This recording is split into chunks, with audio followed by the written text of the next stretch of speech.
Hi friends, ఈరోజు mutton curry ఈజీగా సింపుల్గా ఎలా చేయాలో నేర్చుకుందాం ఫ్రెండ్స్. మటన్ కర్రీకి కావాల్సిన పదార్థాలు: 1 కిలో మటన్ శుభ్రంగా 2-3 టైమ్స్ వాటర్ పోసి కడిగి పక్కన పెట్టుకోవాలి. కొంచెం పసుపు, కొంచెం ఉప్పు, 2 యాలకులు, బిర్యానీ ఆకు, కొంచెం లవంగాలు 4, చెక్క 2 దబ్బలు.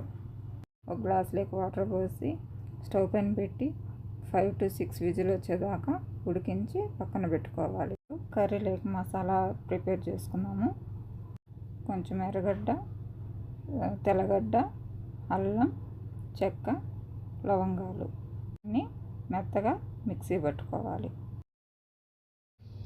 తిరగబాతకు కావాల్సిన పదార్థాలు: ఎర్రగడ్డ, టమాటో, కొత్తిమీర, ఎండుమిర్చి, కరివేపాకు, తిరగబాత గింజలు, పసుపు, గరం మసాలా, కారం, ధనియాల పొడి, మటన్ మసాలా, సాల్ట్, ముందుగా మనం రెడీ చేసి పెట్టుకున్న మసాలా.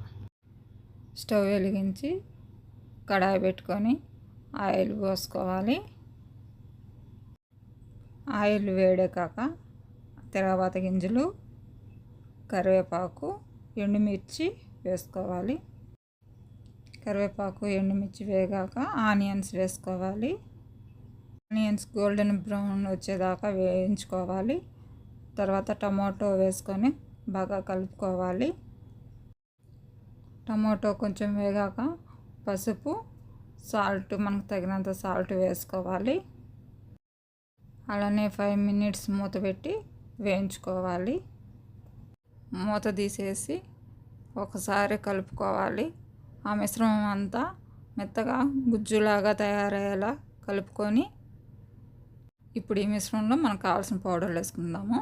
గరం మసాలా 1 స్పూన్, కారం మీకు తగినంత వేసుకోండి. నేనైతే 1.5 స్పూన్ వేసుకుంటున్నాను. ధనియాల పొడి 2 స్పూన్స్, మటన్ మసాలా 1 స్పూన్. ఆ మసాలా పౌడర్లన్నీ బాగా మిక్స్ అయ్యేలా బాగా కలుపుకోవాలి. తర్వాత మనం మిక్సీ పెట్టుకున్న మిశ్రమాన్ని కూడా అందులో వేసి బాగా మిక్స్ అయ్యేలాగా బాగా కలుపుకోవాలి. మనం వేసిన మసాలా పౌడర్లన్నీ ఇలా మిక్స్ అయిపోయి కర్రీలో బాగా జ్యూసీలాగా తయారవుతుంది.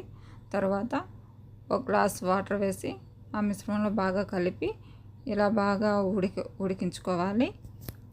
ఇలా మసాలా అంతా కలిసి గ్రేవీ లాగా తయారైన తర్వాత మటన్ ఉడికించిన మటన్ అందులో వేసి బాగా కలుపుకోవాలి.